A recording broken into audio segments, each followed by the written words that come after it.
Hi, my name is Cassie, for those of you who do not know me. Today's topic I'm going to be talking about is the importance of cancer research. I'm sure cancer has affected many of your lives in multiple ways. For me personally, it was through a loved one. My grandparents were both diagnosed with cancer and both lost their battle.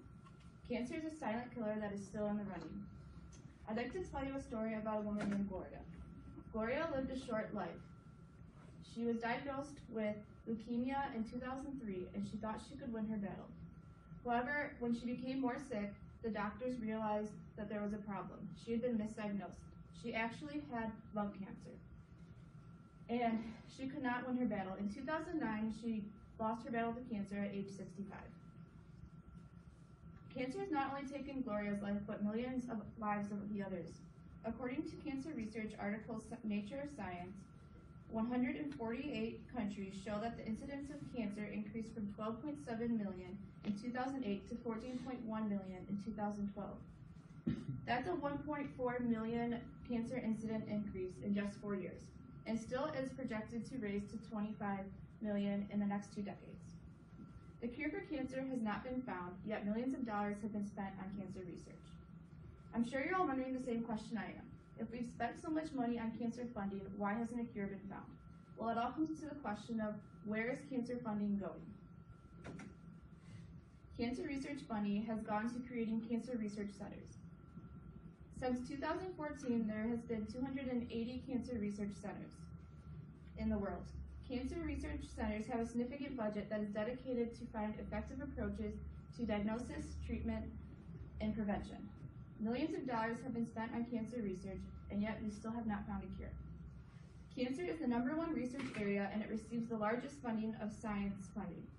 It is the second leading cause of death, with approximately 550,000 deaths, and that's just in the U.S. According to International Agency for Research on Cancer, as of 2010, the estimated total economic cost of cancer was approximately $1.16 trillion. Now again, I'm sure you're wondering, why haven't we found a cure? Well, it all comes down because cancer research money is not spread equally between all cancer types.